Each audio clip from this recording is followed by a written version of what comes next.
Welcome into Basketball by Association. My name is Arky Shea. That is Joel C. Cortez. Joel, have we started No Shave November? What's going on with this stash? So the stash is going on for probably 1 or 2 more days. It's kind of like the McRib. It's here for a limited time only. But this actually is because October is my wife's birthday month, and she has a thing for mustaches. And so every October, the stash gets grown out. I actually don't like it. I'm not a fan of it, but she is. So you keep your loved one happy. And for 1 month, it's there. And then, like the McRib, it goes away until next year. It's available for a limited time only. So, And like the McRib, made of the same ingredients. right. Yeah. Questionable at best. Yeah, same color, too. A nice little shade of gray there going on as well for Joel C. Cortez. Thanks for pointing that out. I really appreciate that. Yeah, so to see Joel's McRib stash, you can check it out on the YouTube channels. Joel, how do they get it? You can find us Basketball by Association or BbA on YouTube. Like, share, subscribe. Ding the little bell while you're there. And if you want the audio only version, I mean, maybe you're on YouTube right now and you're like, whoa, I've had enough. I need audio only. You can find us Spreaker, Spotify, iTunes, wherever you get your podcasts. And I guess, be shallow like that. But I understand the stash is not for everyone. Like I said, I'm not even a personal fan of it, but I'm kind of going for the Doc Holliday look. This is where it comes from. I don't know if my wife had a thing for Val Kilmer and she's just never told me, or what's going on here, but I wouldn't put it past her. I wouldn't hold it against her either. I say I'm sensing a little bit of a preview, some pillow talk happening. Let's see if we figure out the root of this. Okay, I'll keep it PG rated, but name me anyone, male or female, who doesn't at least have a small thing for Val Kilmer circa Tombstone era. I mean, come on. Let's all be real here. I mean, he is my screensaver, so so totally get it. Speaking of screensavers, this is episode 83. How is that Basketball by Association? It's not. It's rough. just rough. Come it's on, just man. That name. If anyone out here has this player as their screensaver, we have to find them a prize or something. There's only one player in NBA history who has worn number 83, and I was kind of hoping that nobody had worn it because 83 is my birth year. But then looking at our two options there, we got Moses Malone for MVP. We already named last week for him. Rookie of the year was Terry Cummings, a guy who, I mean, was the preacher. Yeah, he was just everywhere in the NBA during the 80s and 90s. That guy was a productive role player / starter for multiple different teams. So we could have gone that route, but then it's like, nah, one guy only, and he wore it for one season only, and it's not some dude from like the 1947 Detroit Falcons or the Indianapolis Jets or one of the, pre-NBA teams that we featured here. No, this is Craig the Rhino Smith. He wore 83 with the Portland Trailblazers in 2012. I decided to go with Craig Smith because it is a guy that, as a Timberwolves fan, I'm familiar with. He was, yes, he was playing in Minnesota, and I got to double check. I think they did draft him. He was there as a rookie. I don't remember if he arrived by trade, but played 3 seasons in Minnesota, 2 seasons with the Clippers. His age 28 season in Portland, where he wore number 83, was his final NBA season. After 6 years, he moved on to overseas. I'm not sure if he is still playing there. But no, he was actually, and this is why, he was not drafted by the Wolves. He was drafted by the Boston Celtics. And guess what? He was one of the many picks that were involved in the Kevin Garnett / Wally Szczerbiak series of trades that went to Boston. Technically, he was part of the Wally Szczerbiak trade that sent Wally World to Boston the year before Garnett would go. But Craig Smith kind of in that flurry of moves with the Celtics, where Kevin McHale was doing solids for his former team. Let me ask you a quick question just about trades. We can be brief, and then we can move on to the news and the notes, because we're going to talk about the top 3 performances of the week as ranked by me, and some surprise disappointments and surprise good guys out there so far this season. How How do you feel about the NBA regulating the trading of picks to where you where you can't do them in consecutive years? So if you wanted to trade a first round pick, you have to do them every other year. The Stepien rule, yeah, and that comes from back in the day, early 80s, late 70s. The Cavaliers were trading their picks basically in order to stay afloat cash-wise, and it was just horrible for the franchise. It was horrible for the NBA, and that rule was put in specifically to stop the Cleveland Cavaliers from ditching their picks every single year for cash, essentially. How things have changed. Something that the Phoenix Suns kind of sort of were doing in the early Nash era. It's why they weren't a championship team, because they could have had Rajon Rondo and Luol Deng and a bunch of other players, but they were not doing it every single year. They were ditching it like every other year and working around that. I wish that it wasn't as regulated. I don't think you would see teams trading it for cash anymore. So it seems like the original intent of this is no longer applicable. But I understand that if you have a team that is just going off the deep end, like process wise, although this would be like reverse process if you think about it, but a team that for whatever reason is completely going off the deep end, there wouldn't be a lot of other ways for the league to step in now to handle it. And retroactively never works. So it still is on the books. It feels like there would be a different way to handle this. With the competition committee or however you wanted to. I guess I would take it away and see what happens. Honestly, I would wait to see if somebody abuses it. I'm not a huge fan of picks. There's certain rules on picks that you trade for, and then a guy is drafted and he's got to stay there for 6 months before you can move him again. Mm-hmm. I personally kind of, I'm one of those guys, and you probably are too, that when we play 2K, we take off most of those rules so that it's just a free-for-all. I usually keep salary cap, but most of the pick and signing deadlines, I think it would be more fun if you could just keep it moving, because you can do it with veterans in most cases, so why not with guys who are signed? Yeah. It's just that the players have actually leveraged that, and they don't want to be moved after they sign. No, and I sort of get why you would not want to, and I'm with you. I would scale that back. I also would think that we're no longer worried about the Kings staying afloat financially. We're in a good spot. So although, it wasn't so long ago, 18 months, at the very tip of the iceberg with COVID, like there was some major worries as we're keeping fans out, and not that the league was going to go under, but the losses looked like they were going to be massive, right? But that's not. You don't stop that by fair enough having this rule. Because it's not one franchise. However, you could see a scenario if COVID continued and some of the smaller franchises, now they do a lot more like profit sharing and that sort of thing, and they took out a major line of credit, all that stuff. They were prepared, but you could see a smaller franchise like an Indiana or an Oklahoma City or somebody like that running into financial trouble a lot quicker than you would the Knicks or the Lakers or, any of the California teams. You would see that happen a lot sooner, to where maybe somebody got desperate if an owner whose own business was in major financial trouble because of COVID. Like we've heard rumblings about the Rockets owner and the Thunder owner, like not having as much money as you think they do right now because a lot of their stuff got hit hard. So maybe that's why it is there. I don't know. Well, let's not worry about the Rockets owner. As soon as Texas legalizes gambling, they'll have their own gambling inside the Rockets stadium. Right. Right. All right. So good rando talk there. Let's get to the hits that keep on coming.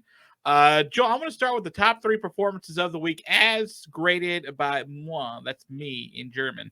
Number 3, I'm going to start on Friday night. Paul George throws 42 down against Portland. This is after only having 12 and 14 points respectively in the 2 games before during the week, including only 12 against Portland the last time they played, which was 2 games ago. Sorry. And he throws 42 down. Now they lose in that game, which is part of a surprising start for the Clippers, because they're 1-4 right now, and they really struggled to get against the gate. Now, they started with a pretty tough road as far as the teams from last year that made the playoffs, that they had to start in the first 3 games. But since then, still tough sledding for the Clippers so far. And Paul George, who this time a week ago was leading the league in scoring, and he hasn't disappeared completely, but that team has started cold out the gate. Well, and he's not shooting the 3-ball well either. It's 37% right now, but like you said, he had a couple of games which really depressed that percentage. Efficiency is okay, but all of that is kind of forgivable in the case of Paul George because of the amount of workload that the Clippers are asking of him. Like it's insane. It's unsustainable. It goes without saying that Kawhi Leonard can't come back soon enough, but he's not going to be back soon enough to address this issue. So there's some major problems that have got to be solved by the Clippers here going forward. And you can't just point it as like a huge chemistry thing because by and large, most of the team was there with the exception of Eric Bledsoe. Most of that team was there last year filling similar roles. So we may see them have to break some things up and maybe get a little desperate just to bring in some professional scorers from somewhere to help it so that Paul George is having to do this and he is scoring that much, but the defense is completely teeing off on him too. Yeah. My number 2 performance from the last week, the only team to make it in the first 2 or player to make it in the first 2 weeks of these rankings is your Minnesota Timberwolves, Joel C. Cordes. On Wednesday night, they go to Milwaukee and beat Milwaukee. And check out some of these stat lines. Karl-Anthony Towns, 25 points in that game. D'Angelo Russell, 29 points. Anthony Edwards, 25 points. As they go on as 6, I think they were 6-point underdogs, and they go out and win outright. In fact, they were outscored by 10 in the fourth quarter and still were able to hold on into cruise to sort of that 5-point victory. Joel, now they're only 3-3 right now, so they stumbled a little bit in between those games. They're 3-2 actually. Oh, 3-2. I thought they were 3-3. Well, no, they were 3-1, and then they lost 2 of 3 as well. Okay, so yeah, so they're 3-2 right now. But Joel, your Timberwolves, there's a loss to the Pelicans on the record right now, but this team still all the glimpses and glimmers of a team that we should take it seriously each night. They've got 3 guys, the 3 that you mentioned, who are legit 20-point per game scorers. Offense is not going to typically be a problem for this team because you've got Malik Beasley coming off the bench. He's off to a slow start as he's kind of settling back in. Remember, he missed quite a bit of time at the end of last season due to some legal issues and just finding his role. But that's another guy capable of scoring 20 points, maybe not every night, but on a lot of nights he can. So you got 60 to 80 points between those 3 to 4 players. It's getting stops in crunch time where this team they're flying around on defense. The effort is so much better than it was in the past, and the execution is better. But late game execution, you mentioned the Bucks nearly came back and won that game. And then their loss against the Denver Nuggets. Minnesota was up for most of that game against Denver. That's another quality opponent that they gave everything the Nuggets could handle. However, Denver clawed its way back into that game, and in crunch time, you got some Nikola Jokic cooking. You had Monte Morris going early. Will Barton had the huge block at the end, and the Nuggets win by 2. So those are the type of losses that young teams need to overcome with consistency. Minnesota is showing progress. That's fantastic. And if you like scoring, they're moving the ball. They're really dangerous when they get out in the open court, but there's a lot of ISO scoring going on too when you got a D'Angelo Russell on your team. And it's not all bad. Some of it is good, clean fun. You should check it out. The Nuggets, by the way, number 1 defense in the league as far as points per game allowed. So to be able to still be fighting, again, quality opponents and having good outings, winning some of these outings too. And that's, by the way, that's with Giannis going for 40 in that game against Milwaukee. Like they were still able to hold on. Granted, no Drew Holiday, no Brook Lopez, no Dante DiVincenzo, but Chris Middleton was there, unlike the loss that the Bucks got the other night where, I mean, they're down to basically Giannis at this moment, and they're sitting 3-4. So, but you're right, quality win, and you get to keep it. No one gets to take away from you. Then all these wins you can get right now, just start stacking them, as we talked about last week. And finally, my number 1 performance of the week from actually the night of us recording this podcast last week. Jason Tatum goes for 41 against Charlotte. And he and Jalen Brown, we expected them to be 2 dynamos on offense. In fact, I think they're either 5th and 6th or 6th and 7th in the league, respectively, in scoring so far this season. We expected those 2 guys to be really, really good for them offensively. It's the rest of the dudes that we're trying to figure out. But Jason Tatum 41 against Charlotte and getting that dub last Monday. Good effort and good on to you for a guy that we know and we've seen score in whole bunches. And we saw Jason Tatum and Jalen Brown both have really good games in a loss to the Washington Wizards, who look really tough. Just a couple nights ago, you're right, 6th and 7th in total scoring for those two guys. And the scary thing is Tatum scoring almost 27 points a game while shooting only 40% from the field and 27% from downtown. So a guy who shoots typically much better than that has some room to go up quite a bit. And if he does, you're looking at somebody touching 30 points per game pretty easy. The scary thing for Jalen Brown is he's had some monster games, but as he still is recovering from COVID, he's been talking to the media a little bit too about how his recovery after games, and especially on back-to-backs, he just does not have the energy. He has had some clunkers mixed in with some of these really good ones. So as he hopefully continues to heal up and progress and kind of normalize out as the season goes on, there's a lot of room for upside with him too. And for a couple of guys who are averaging like right around league average in player efficiency rating right now, but they're 6th and 7th in the league in scoring, we got a ways to go. And you know, that's two all-stars who are like capable of that next level yet to be. And for gamblers listening, pay attention till about Christmas time, the second night for Celtics back-to-backs, especially if Jason Tatum goes ham. It's something I've cashed in on a couple times already this season, and you may want to just sort of keep an eye out there. The number may not be good for you, but you may get there to where you like it. Joe, for the majority of the breadth of the show, I wanted to talk about surprises, good and or bad, and sort of standout players that we either expected to be that way or a little bit, higher up in the pecking order than we expected.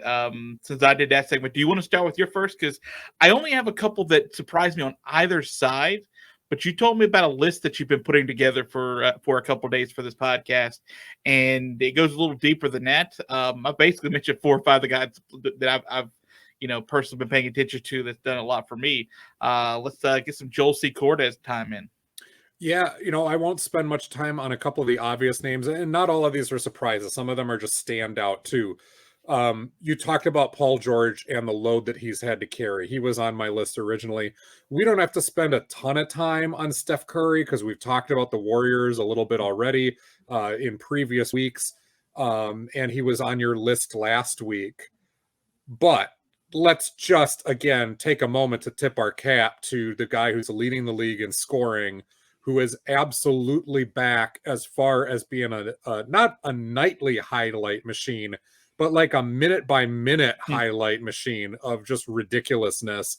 And the fact that, the Warriors they're hanging out in the Western Conference 5-1 in the 2nd seed, and there's so much upside left to go with that team, as we've talked about. It's not just Clay coming back, but James Wiseman should be back within the next couple of weeks. And then the Warriors really get their first guy that plays above the rim all the time. That's a missing thing. And Andrew Wiggins, of course, gets up on drives, but putbacks and things like that, James Wiseman is going to be your lob guy. And that's just a whole nother layer to the Warriors offense that gets unlocked, plus a shot blocker, which they're kind of lacking right now, despite the fact that, Draymond and Kevon Looney hold down the fort pretty good there. So let's just give a tip of the cap to Steph. He was at the top of the list. I don't know if you got anything more to say on that guy, but whether you're a Warriors fan or not, like you tune in because of Steph Curry. Yeah, I don't have a much more extra. And that's right. That's the proper English for Steph Curry, because again, the superlatives are out the gate for him. I mean, what do you do with that guy? He was the conference player of the week last week, or the first week of the season. And I didn't even see who was for the second week of the season. I can look at that up in a second.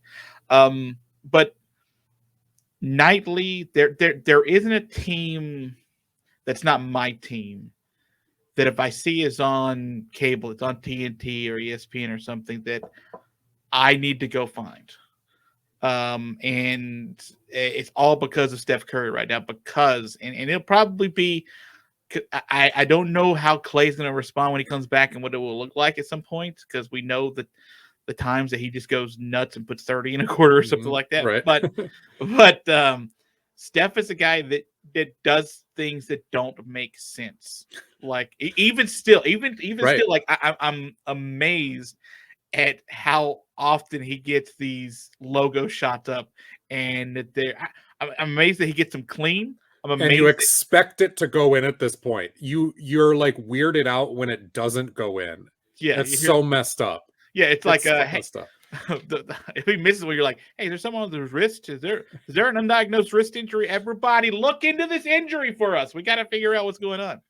I want to add on to that to somebody I think who's tied with him for the points per game lead right now. It's Ja Morant for Memphis, who has been bonkers to start this season. The Grizzlies are scoring a ton of points this season. Defensively, this isn't grindhouse Memphis Grizzlies so far early in the season. It's a very different Memphis Grizzlies basketball team, and they've been super fun to watch. He's the high flyer that scores. And you know what, Joel, did you know that he is tied for the league with for most points in the paint this season? Tied with Anthony Davis. I did not know that, but it doesn't surprise me. You know, when you watch Ja Morant, you're reminded, even though the body type is different, Morant is a lot, more wiry, but you're reminded of what we used to see with Derrick Rose and John Wall and young Russell Westbrook. All of those were kind of bigger, thicker guards who were able to muscle their way into the paint and just explode to the basket. And they all played in very similar ways. There was that like straight line speed, but then that sheer explosiveness. Mm-hmm. And Morant's got all that, maybe not quite as strong, but he makes up for that with a little more shiftiness, a little bit more hang time and ability to change direction. And there's such a sneakiness to his game too. He's a really fun player to watch. And you're right. The Memphis Grizzlies are giving up more points than they should. I think a lot of that has to deal with the fact that Dillon Brooks is still not back yet. That guy was kind of their lead defender and scoring 19 points a game last year. Once he's back, it's going to allow a couple of guys like D'Anthony Melton, who are in the starting lineup right now, to play fewer minutes. And Melton has scored plenty, but Melton's not a great defender. And I think when everybody slides back into their roles, the defense will right itself. The Memphis Grizzlies of yesteryear would drag you into an alley and beat the crap out of you. And the Grizzlies still do that today. Like, they'll still drag you into the alley and beat you up, but then they're going to go sweet talk your girlfriend and be successful. Like, there is some smoothness to this team on the offensive end that was lacking in previous, Grizzlies iterations. And it's a lot of fun, but that really scrappiness, that willingness to just muck up the game is certainly there. The numbers don't quite bear out the successfulness of that yet, like I'm talking about, but Ja Morant is he's the engine that makes them go offensively. The scary thing is now with a healthy Jaren Jackson and with a couple of other guys like Melton, like Desmond Bane, who's knocking down shots. And certainly when Dillon Brooks comes back, he's been such a revelation for them. He was a great college player, but, one of those guys were like, I'm not real sure how he fits in the NBA, but he fits. When he is back, they put up some points. Yeah, and just to wrap up on Ja Morant, he's on my surprise list because I was not expecting this level of elevation of him this quickly in the season.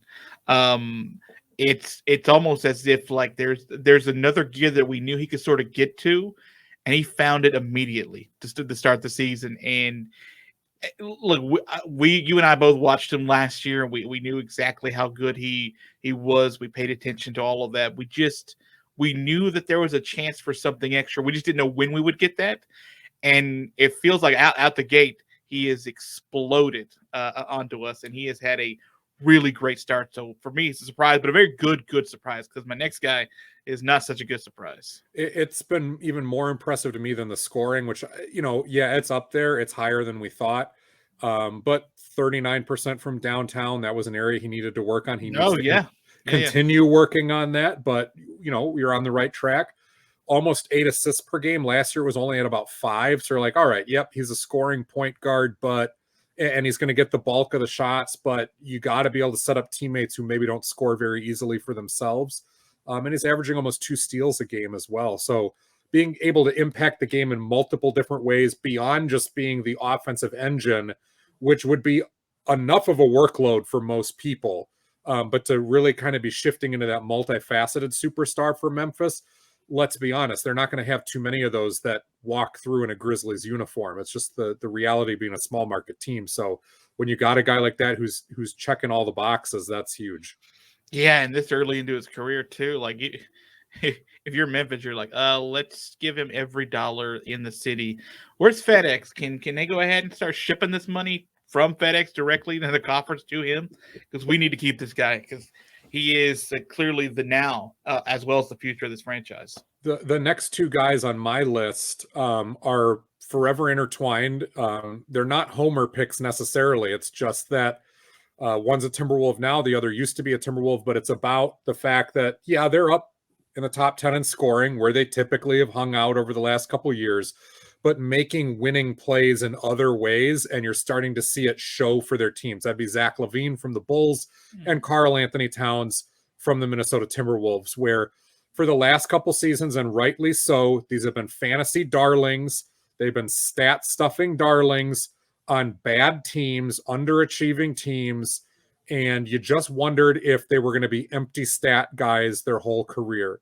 And now with a little more help, with maybe some better coaching around all of them, but also, and I'll specifically tip my cap to Zach Levine, who has come back a different player from his Olympic experience. And Levine was always a smart player, but he was not an engaged player defensively. We know that. He would try at times and then be completely lost there. And he does have a good sense for setting up other people. He had played some point guard early in his career in Minnesota by necessity. But just, you've seen the light bulb go on, it seems, about what winning plays and players are. And he's done a fantastic job of seeding the ball to DeMar DeRozan in the moments where it matters, or setting up Nick Vucevic and letting him eat early. Levine as a backdoor cutter, getting lobs from Lonzo Ball has been so much fun.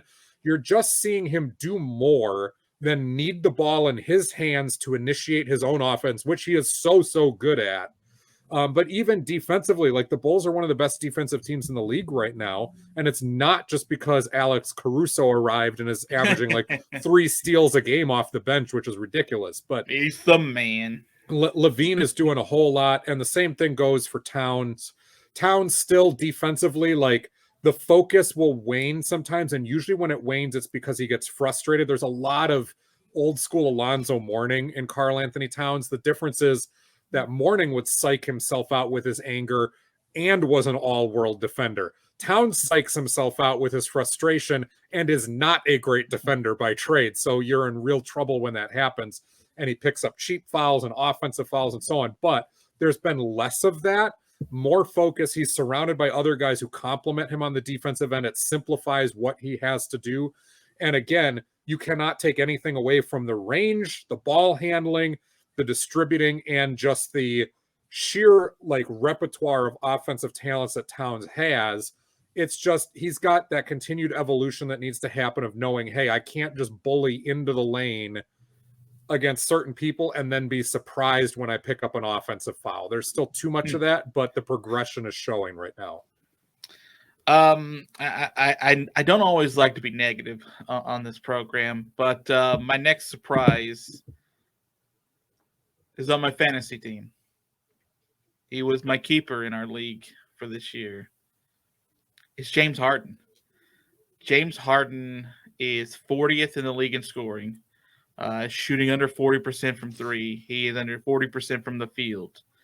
And I'm surprised by that, because obviously we need to win some games in the fantasy league, but also obviously because scoring's his thing. Scoring is what he does. It's the moves he develops to be able to be scoring. Now, I understand that there's the return, he says, from his injury, where he didn't get to play a lot of pickup ball, and so he's still getting back into that. It's one thing. But also, he has been mentioned in the same vein as Trae Young as far as one particular complaint. I don't know if you've seen this, Joel, where Trae Young a couple of nights ago said that because of his inability to, jump into defenders and get fouls, like the NBA took that away this year, he's getting to the foul line a lot less. In the James Hardens of the world, specifically in this example, are getting to the foul line a lot less. A lot fewer calls are happening in their favor. And it feels like those are two guys, and James Harden in this scenario specifically, who's struggling with not only coming back from that injury, but also to the new style of the NBA as far as how they're calling the game. I've got another name to throw in there too. Trae Young is 25th in the league in scoring right now. James Harden is 40th, sitting down at 42nd in the league in scoring. Who is also under 20 points per game is Damian Lillard. Yeah, that's a team that still scores a bunch of points too, but it's not because of Lillard every night. Right, and this rule was specifically put in place for guys like Trae Young and James Harden. Harden especially, he's made arguably a Hall of Fame career out of gaming the system, which is not to be held against him. He figured out a style of play that worked for him, that was allowable under the rules. And much like Shaq used to just barrel over people, Harden barreled into people and put up enormous points. But I will say this, Harden is incredibly smart, because original James Harden with the Oklahoma City Thunder was a very good player, did not look like a Hall of Famer, but Harden figured out how to adjust and make it work and really become successful with this. So if he was smart enough to adjust once, I think he's smart enough to adjust again. I don't know if there's a way to game this new system, and if that's how he'll figure out, maybe James Harden is just a hacker. He's just a computer hacker who figures out how to game that, or whether he looks at it and goes, there's other parts of my very superlative game, especially on the offensive end, that can come out now. And if he adjusted once, he can adjust again. A guy like Trae Young came into the league, did have to adjust after his rookie season. We saw him struggle a little bit, and then the light bulb come on, and he's got plenty of time as a young guy. But yeah, there's going to be an adjustment having to be made. Damian Lillard is a guy, I'm not sure. I'm not saying Dame isn't going to be the same player, but we just haven't seen Damian Lillard have to adjust. He came in from a very small college, this is true, but from the get-go, he's kind of been the same player the whole time.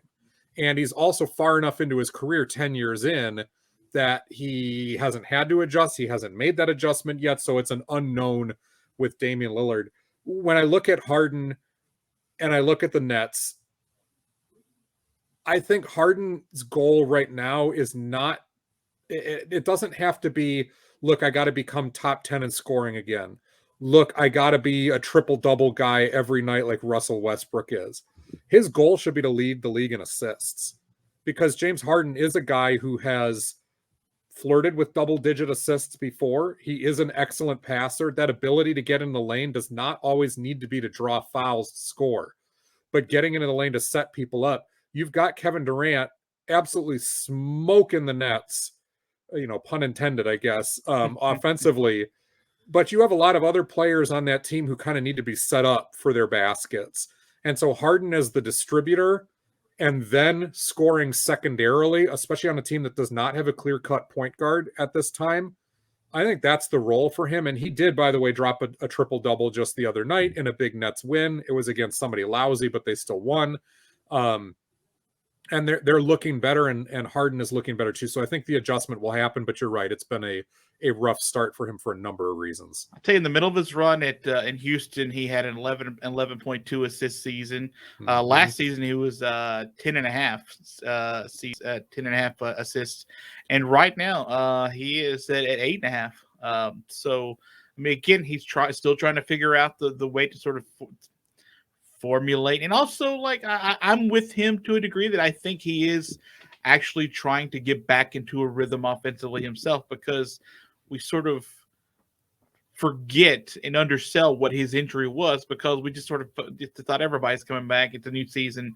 We sort of undersold and really didn't understand how extensive his injury was. That I mean, he come back and try to play. You're like, it can't be that bad. It was pretty tough on him too. So that's completely understandable on his part. By the way, Brooklyn is like tied for 7th or something in the standings right now. Again, it's November 1st, but real early. Yeah, it's still just not the quite. You know who's tied up there at the top? New York, crushing everybody, including them Bulls. I do have one player from theirs who we'll point out in a little bit on Okay. my surprise and standout list. But I'm going to choose a couple of old guys here next. Jimmy Butler from the Miami Heat, who are 5-1 and are just a hair under the Denver Nuggets. I mean, we're talking 0.2 of a point as far as best defense in the league point wise. More impressively, though, the Heat have won their game by a differential of 17 points per game on average so far this year, and they stomped the Bucks in their first meeting. They've beaten a couple of other really good teams. They look fantastic on defense. Now, yes, Tyler Hero is coming back and squashing some doubts. Max Strus has been a godsend off the bench as yet another shooter for Miami. Their depth kind of scares me, and so if you can have some of these lesser known guys stepping it up, that's huge. But let us not forget about Jimmy Butler, who we are used to him kind of being a do everything all the time type of guy, almost to his own detriment. But here he is surrounded right now by plenty of insulation, plenty of other good players, and still 25 points per game, 7 boards, 5.5 assists, nearly 3 steals. His player, he's doing everything, filling in all of the gaps, but on a winning team that's just clicking here early and looks like it has so much chemistry. And a lot of times that is what happens. The teams that jump out early are the ones that had chemistry right off the bat. Miami's got it. Washington, despite all of these new players, they've got it. Now, whether that's sustainable as some of these other teams like Brooklyn, like the Lakers, that have a ton of talent, but maybe not quite as good a chemistry early on. They're searching that out as they gain that chemistry and the playing field becomes a little more level and you got injuries that come in and all those other variables, that sort of thing. We'll see if this is sustainable for Washington, especially. For Miami, barring major injuries, unless it's to somebody like Jimmy Butler who does so much for them, it looks sustainable and they look really, really good. Yeah, Butler's got like 60 in his last 2 games, both big wins for them.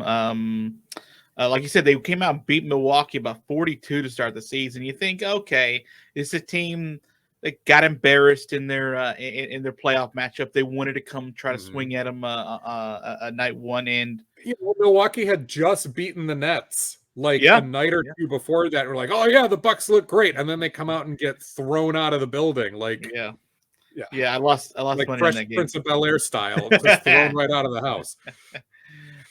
Then they lost to the Pacers, but since then it's 4 straight. They beat the Magic by 17. They beat the Nets in Brooklyn by 13. Beat the Hornets by 15 and beat the Grizzlies on Saturday night by 26. 26. Again, a good Grizzlies team, right?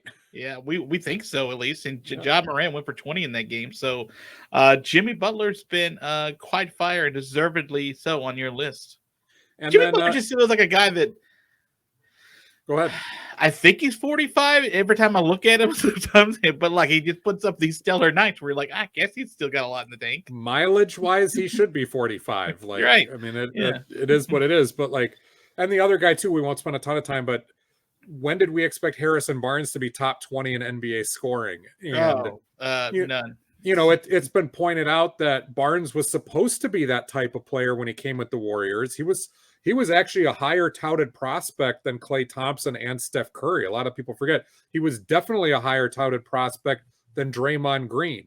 And he was always kind of a high potential guy waiting for that breakout, and he fit. He did a lot of good things, but he was definitely in the shadows of their early runs. And he was part of those big deals that then brought Kevin Durant to Golden State. And he had a shot in Dallas. You know, he's been in Sacramento now a few years, and he's been a fine professional, a fine kind of just very solid across the board scorer where you know you can pencil him in for like 18 points a game, and he's not going to make any mistakes. But that was about it. And here all of a sudden he's off to a really hot start. Whether it's sustainable or not, who knows? But the Kings are definitely a team that needs that. They need him. De'Aaron Fox cannot be the only scorer on that team. Rashawn Holmes chips in where he can, but Sacramento right now 3-3. Whether that's sustainable and whether that's play-in material or not, we will see. But Harrison Barnes at least gets a nod for strong play early on. Here's Hold another. on Go real ahead. quick. Yeah, I want Harrison Barnes to Harrison. You're listening, right? I'm sure. I want you to snip this part and save it somewhere, not only your computer. I want you to be able to frame this. So get some kind of audio frames where you can frame what I'm about to tell you. Invent it if it doesn't exist. Because if this moment does not come around that often. Harrison Barnes on November 1st, 2021, you're averaging more points than James Harden, Joel Embiid, Devin Booker, Trae Young, Luka Doncic, and Donovan Mitchell. Yeah. There you go, brother. That's my gift to you, Harrison. That's my gift to you. That's my gift to you. It's pretty crazy. It's pretty crazy. Another guy who's kind of come out of nowhere, although he's much newer to the party, Miles Bridges with the Charlotte Hornets. He's on that list, not too far away from where Harrison is, but way up at 13th. So that puts Miles Bridges in scoring wise right below Anthony Davis, right below Brandon Ingram, but ahead of Jokic, ahead of LeBron, ahead of all of those guys that you just mentioned. Okay, hold on real quick. Miles Bridges, this is for you. You're averaging more points on November the 1st, 2021 than Harrison Barnes. There you go. Okay. And Bridges is averaging almost 8 boards a game as a small forward, steal and a half. And just, again, looking like the type of gap filler that a Hornets team, which is on the rise, and we all, give plenty of shine to LaMelo Ball and whatnot, but they look like they got something. Yeah, they look like they've got something. And we're concerned. I've been concerned about their overall depth, like the Bulls. I see Charlotte as kind of a mirror image where their starting 5 is super talented. It's young, it's fun, but they're like 7.5 deep, and they're going to have to ride those starters a ton. And it gets real scary when you get deeper into the bench. But Bridges capable of scoring 20 points a game. And Terry Rozier on a lot of nights can put up 20. LaMelo Ball, that's not his thing, but we've seen him do it plenty of times. PJ Washington is a double-digit scorer. Kelly Oubre a double-digit scorer. There's a lot to like in Charlotte, but they would not be 5-2 without Miles Bridges looking like all-star material here all of a sudden. Yeah, and they beat Brooklyn this season early on. Beat them pretty good, too. Beat them, I think, in Brooklyn. I had to look that up real quick. I was in Brooklyn. So beat them early on in the season. They have nice quality wins there. I just mentioned that they lost to the Heat, but got a good solid win last night against the Trailblazers. At home, they're also scoring a good amount of points. I think they lost to the Celtics last week, actually it was last Monday night. We're talking about them. That game went to overtime. It was 140 to 129. Lost that game at home, but you're getting a lot of keys. Again, we say it's early in the season, but you've got to still get these wins. And to be 5-2 right now, that gives you a half game out of first place, so to speak, where there's like 3 or 4 teams up there in the East. But again, the more you just keep stacking these, whenever you get them, they'll never take that win away from you. You get to keep that win, and you get to go try to get another one. When is their next game?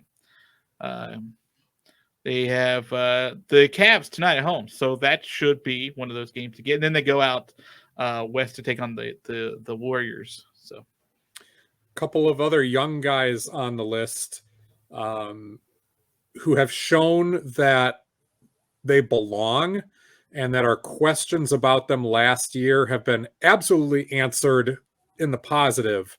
One we've mentioned already, and that's Anthony Edwards, who, as a top pick last year, looked really good at times, especially very early and very late.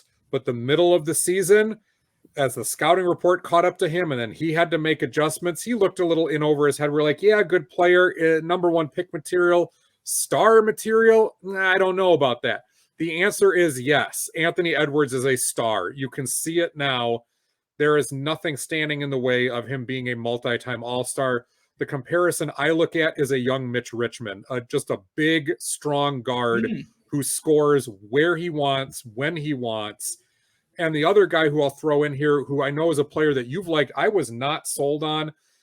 I thought he was taken too high. I wasn't sure if he was going to be just a fringe NBA guy, and at best was probably going to be a solid career backup like his dad was.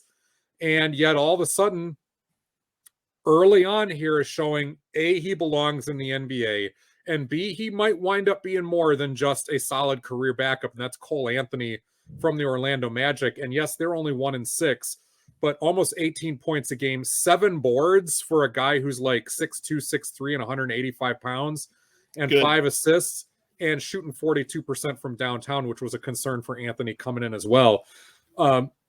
Again, it's a bad team. Somebody's got to get those stats. Yeah, but he's getting them. He's the one getting them. Right. And he's got some competition. You know, you've got Markelle Fultz, who is going to come back from injury at some point. Whether he stays uninjured, we'll never know.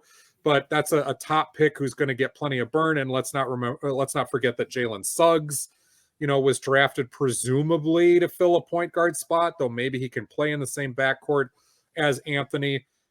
Either way, whether Anthony is proving himself to be the long-term answer for Magic fans at the point guard or just playing up his trade value, he looks a lot better than he did last year, where he was okay. But again, I saw like a DJ Augustine or you know, like his dad, Greg Anthony, where there's no shame in that to be a career backup who's a solid guy to come in with your second unit. But for a rebuilding Magic team, that's not what they need out of their draft picks.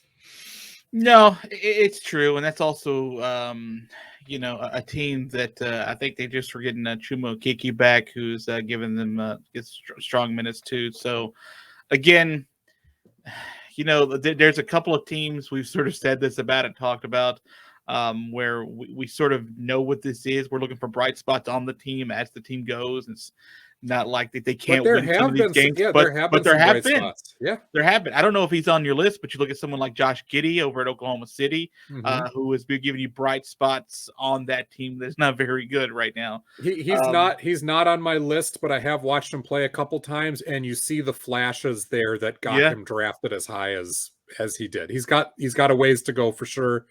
Yeah. And Oklahoma City is going to get beat up so much. Orlando won't even get beat up that bad. Like Orlando's got more guys who are ready. Wendell Carter Jr.'s, you know, played starter minutes before. Mo Bamba and Jonathan Isaac, when he's healthy, have played major minutes. Gary Harris played major minutes on a good team in Denver. You know, and even like the Moritz brothers have shown flashes where you go, oh, okay, they might have a place on a rebuilding team like this. Oklahoma City is just, I mean, I watched them beat the Lakers the other night. I was going to say, like, they were down 23 after the first quarter and come back and win the game. I mean, listen, the return of Wes Westbrook, I know that's a big thing. And LeBron James, I don't think was playing in that game. He was not. And it was in Oklahoma City. That's exactly the type of game. But we talked about the Thunder winning, but they did win it. They were down huge at the beginning. And they just kept clawing and fighting back in that game. And they had a great fourth quarter to sort of cement and get over the top. It's one of those games where you just get a flash of some good play from some of these good guys. And then you're like, okay, it's going to happen sometimes like this. No one's going undefeated. Oklahoma City Thunder fans, take note on November 11th or November 1st. I should say November 1st. You had one NBA win. Take note of that because it's probably going to be a while before that changes. Okay, hold on. Let me look at the Thunder schedule coming up. Okay. No, we did this last week. We predicted when they might win. We didn't think they'd have a win, though. They got the Clippers tonight. I did point out the Lakers game as a possibility. I did. They got the Clippers tonight, and then they have the rematch with the Lakers on Thursday. The Lakers, by the way, are going to beat them by 35 points. Russell Westbrook got thrown out of that game because he was upset that Darius Baisley went for a highlight jam after it was all said and done, and Russ took exception to that because he thought it was unsportsmanlike. And it's kind of like, Russ, you're just being a cranky old man because you got your butt kicked on your old home floor and you blew a 26-point lead, and you're a cranky old man anyway. Yeah. But the Lakers were pissed when that happened, and Darius Baisley was very non-remorseful, as I think he should be. But let's be real, the Lakers are going to come back, and it's going to be an FU game at that point, and they're going to put the Thunder back in their place. If that doesn't happen, then I got some respect for these Thunder kiddos, but it's going to happen. Whatever the spread will be Thursday night, you can double it and you're still going to cover. Like they're going to destroy the Thunder. And there's no reason in the beginning of November to have that kind of FU game, but they got one.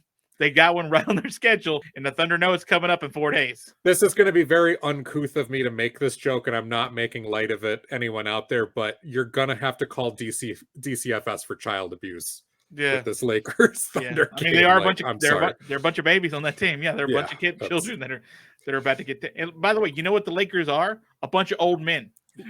Like they're going to take it out on you. And are the Lakers on average, like I would have to look this up, like twice the age of the Thunder's average? And how many players on the Lakers are at least 15 years older than Thunder players? So here we go. Via Real GM, the average age of the Los Angeles Lakers is 30.9. Which is actually younger than I thought. That's Malik Monk and like a couple of those guys dragging it down. The league average is 26.2, and the Thunder is the youngest in the league by half a year at 23.5. Okay, so it's not as big. All right, it's it's 7 full years, which is it's still a lot. I mean, you take Kendrick Nunn, Malik Monk, Talon Horton Tucker, and like Austin Reeves off that Lakers group. And all of a sudden, it's like 35 to 23 in the age difference. Who do you think is the second oldest team, by the way? I should know this. I should know this because I just heard that stat the other night. I don't know. You're gonna have to give that one to me. Miami. Okay, that's not surprising. Miami is comfortably the second eldest at 28.8. Milwaukee at 27.9, the same as Utah. And which again, when you think about it, like with Miami, Tyler Hero, young guy, Caleb Martin, young guy, Max Strus, just beginning in the league, Gabe Vincent is young. Obviously Duncan Robinson is young. So there's a bunch of young guys there that are drawing that average back down when really it shouldn't. You take them out of the equation and Miami gets old real fast too. How about real quick, Golden State and Brooklyn are both 27.8. They're next on the list. But we always think of this one team as super young. The Phoenix Suns are 27.6. They're in the top 6 or 7 as far as old guys. Thanks, Chris Paul. Well, right. And Jay Crowder brought in JaVale McGee on that team now too. So that one not as surprising. I guess I look back at Miami and I go, well, wait a minute. You take Udonis Haslem off that team and you don't have an 80-year-old on there anymore. And now all of a sudden they get a lot younger. Too, but Memphis is the second youngest, by the way, at 24 years old. Mm-hmm. So, makes total sense. Orlando 24.7. So 2 of those teams not good, 1 pretty good. So I'm gonna. Also, one of them has Ja Morant, and the other 2 don't. So.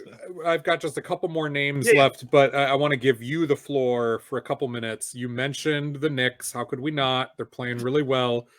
They've looked good. They've looked very legit defensively. Like they are remaining focused. They're remaining with their scheme, which is great to see. But the guy on the list is not Julius Randle, who's been fine. He's been solid. There's been a lot of other really good contributors. Kemba has looked very usable. Evan Fournier has looked solid. Derrick Rose is doing Derrick Rose things.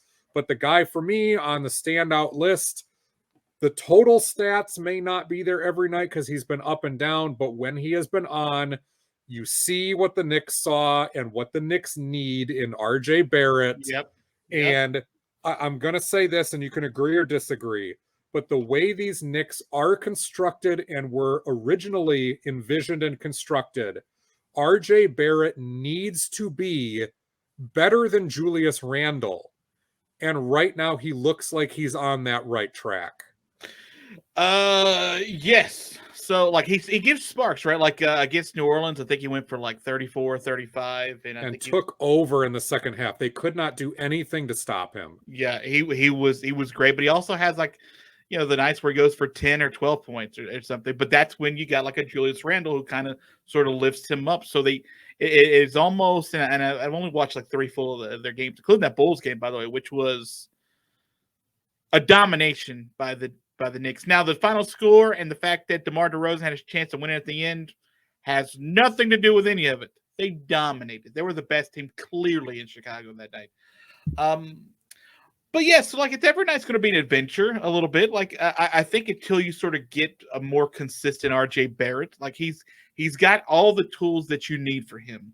He's got everything. He just gets a little bit more consistent. I don't need 35 from him, but if I can get 19, 20 or so fairly consistently, the Knicks are going to win a whole bunch of ball games, right? It's just the games where he goes for 8, are the ones that the Knicks are going to lose. And he needs to sort of consistently hit that 18 to 20, 22-point game more often than not. And the Knicks got a good shot to be a top 4 seed this year. Absolutely. Yeah. The Knicks are the best. So they're number 1 in the East. What do you want me to do? They're the best. They're way better than Brooklyn. Way better than Brooklyn. Way better than Brooklyn. Way better. I take note, New York Knicks fans, on November 1st, you were way better than Brooklyn. We'll see if that continues. Okay, we'll take it on June 1st too. By the way, way better than Brooklyn. Who was their loss? It was it was the Magic. That was the second night of the Magic. Right. Yep. Joel, I watched that game, unfortunately. That was another one of those like RJ Barrett like kind of clunker games, right? I think he had like 10 points in that game where, again, and they only lost by 5 or 6. That if RJ Barrett is more RJ Barrett-ish, like we know that he can be, if the Knicks win that game, and they're undefeated right now. There's no way they should lose that game to Orlando. None. I'm trying to think of comparisons for RJ Barrett, just like from previous players. And I know there's all sorts of different like comparison tools that you can do stat wise, and maybe I'll have to do that, for next week's show. But trying to think of who he reminds me of. He plays a lot bigger. He looks bigger than 6'6". To me, when he's out there, he looks like a 6'8" guy. Oh, he's huge. That wingspan's nuts. Right. And I think that plays a lot of it. The arms are so long, he looks taller than he really is. But yeah, just that ability to get buckets, but just kind of in a really rugged way. Sometimes you're right, he can fade into the background a little bit too much. But I'm going to have to do some digging on that and think about a little bit of who he reminds me of from yesteryear. But it's going to be something good. And last year when he did play, I think he averaged like 17 a game. So like he's got the ability to consistently do that. He's just a little more up and down than I would like him to be. And the Knicks could be, the Knicks could go from a 45, 48 win team to a 52, 53 win team. And then, all of a sudden you're making tickets back at Madison Square Garden to say, Trae Young, come back and get some of this piece, son. You at that 6th seed now, which hell, I guess you don't even get that anymore. Well, 6th seed, yeah, you still get to go in. So you're automatically in. So. My last 3 names are rookies who have been standout for different reasons. And it's not even the obvious like top picks at this point, but we'll start with one guy who has come out of nowhere. I know he was a very solid college player, but you cannot tell me that anybody on the Indiana Pacers or anybody who's familiar with the NBA whatsoever, whether you're a Pacers fan or not, thought that Chris Duarte was going to look like a solid NBA starter and shooter right from the get-go. I watched his very first game. He started something like 5 for 5 from downtown, and everyone's like, Chris, enjoy it, because not every night's going to be like this. And, you're welcome to the NBA type of thing. Yeah. And the dude just continues at 17 points a game to be a sniper for them. And yeah, the Pacers are not very good this year. He's got a lot to learn on the defensive end, but he's been very active on the defensive end. And I know he was the number 13 pick, so it's not like this is a second rounder coming out of nowhere, but I don't think you draft Chris Duarte on that Pacers team expecting that he's going to be a day one starter and a day one contributor. Some of this has to do with Karis LeVert being hurt yet again. Yeah, it does. And somebody taking advantage of the opportunity. But man, they look like they got a keeper and a kid who is confident stroking the ball from outside. Yeah, I won't be long because I was just going to mention he's taking advantage of the opportunity, right? He got the opportunity, and for thanks to I shouldn't say thanks, but due to an injury, and he's listen, what more do you want from the guy, right? Like he's coming there and he's banged him home. So like he's been a very, very pleasant surprise. I'm sure they've seen it in practice. They've seen these things happen, but now that you've seen it on the court against real competition, there may be a little something there. The next guy and the next 2 are players who we were told over and over again that they were really good coming out of college, and that they were maybe even drafted slightly below where they could have been, but due to fit and due to it being kind of a weird draft, they landed where they did. We were told about roadblocks that might be in their way, guys that were playing in front of them, what have you. And they're surprise players in that we shouldn't be surprised at this point based on all that, but we are. Evan Mobley with the Cleveland Cavaliers looks like a keeper in every sense of the word. And yes, he had a bunch of bigs slated in front of him on that depth chart. Not only, old guys like Kevin Love, but Lauri Markkanen comes in as a 7-footer, Jared Allen on that team. And Mobley has been so good right off the bat that they've had to stick him in the starting lineup, I think, after the first game and reconfigure the whole starting front line around him to make sure that he's getting to play. Jared Allen is alongside him, so you're big already, and you're starting a 7-footer, Lauri Markkanen, at the other forward spot, which, by the way, in the small NBA, I love that you have a team trotting out 3 big dudes, and Markkanen just wants to, cam threes anyway. But I adore that, because that goes, that harkens back to the 90s where you had these massive front lines from certain teams. The Knicks used to do that with Anthony Mason and Charles Oakley, and then Larry Johnson and Charles Oakley. Larry Johnson wasn't tall, but that's 2 power forwards starting alongside a real center in Patrick Ewing. And the Blazers used to do that. The Pacers used to do that with the Davis brothers and Rick Smith. So a monster front line, again, is just fun to see in today's NBA. And Evan Mobley is so good, they've had to go against the grain to make sure they play that kid.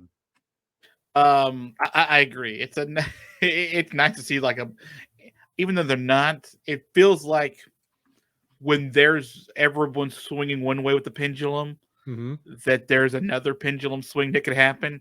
And I kind of wish they were like, the Sharks and the Jets, like they were just going and like they're about to bruise in an alley. Like, look, we got these 3 big MFers and they're going to just pound you down. Don't mind the 3 part that happened. No. Look, you come into here, we're going to send some bodies to the floor.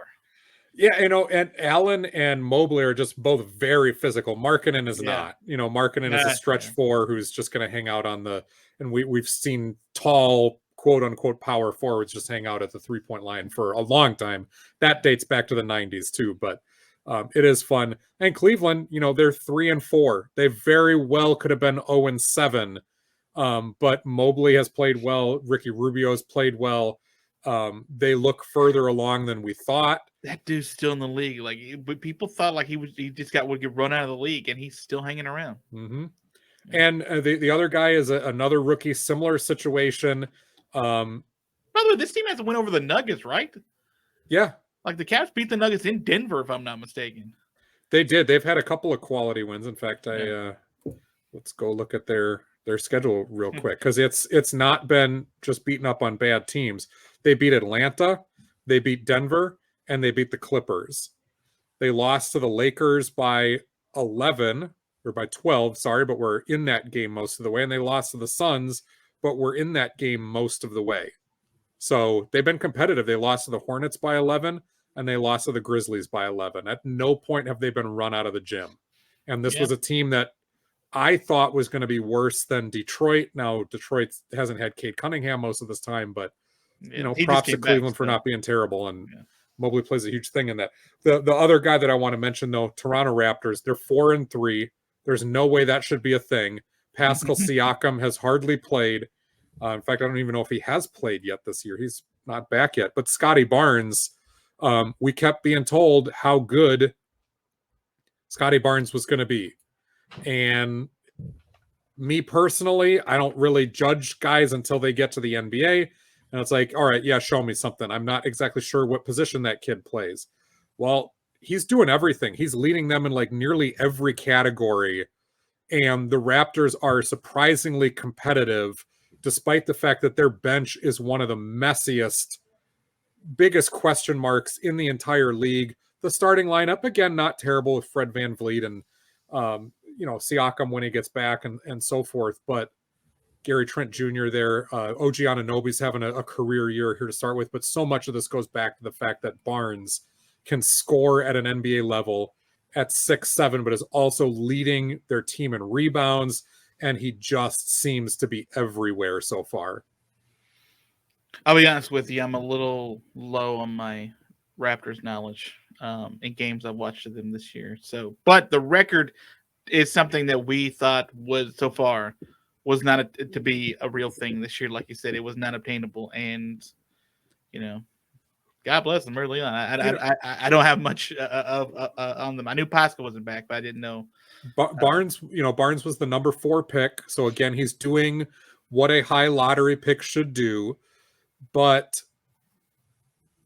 to have a guy step in right away and lead in all of those different categories and not look like he's in over his head. Now, granted, we're getting just to the point of the season where the scouting reports begin to catch up and guys maybe begin to hit the wall about a month from now. So hopefully Siakam is back sooner rather than later. I don't know when that's going to happen.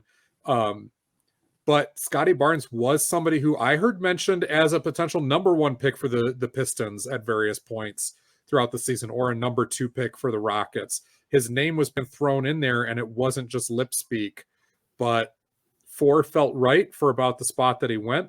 And yeah, again, a standout, a surprise, but maybe we shouldn't have been surprised. And that, Arky Shea, is my list. Nice job, Joel Cordes. You were very thorough with that analysis, and I appreciate it. I got one more honorable mention, though. One geez, guy that I forgot earlier in the week when I was on a radio spot in Atlanta, and I made a mistake in not mentioning him, and I don't want to make the same mistake again.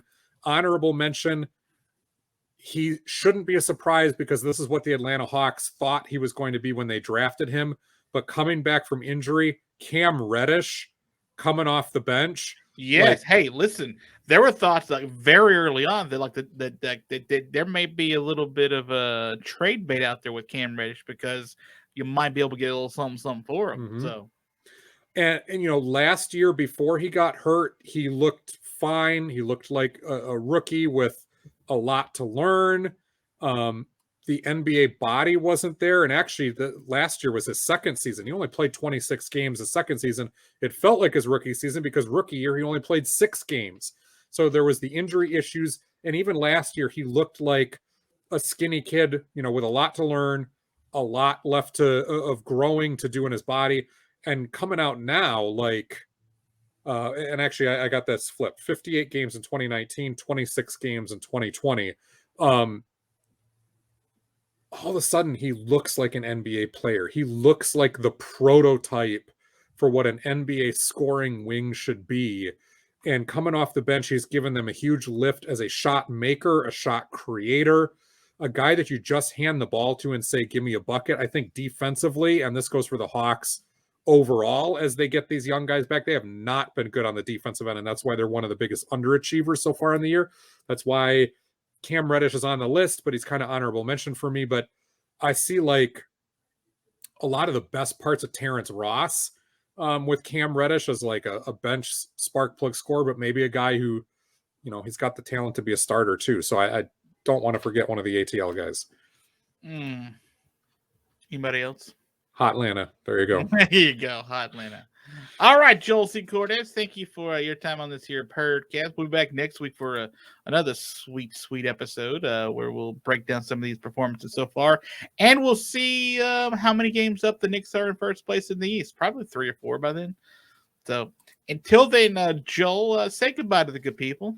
Goodbye, everybody. The Craig Smith episode is in the books. Let us not forget he once averaged 10 points per game in the NBA during his 3rd NBA season. And you can catch us on Spreaker, Spotify, iTunes, wherever you get your podcasts, and YouTube. Please like, share, subscribe over there. And we will see you coming up next week.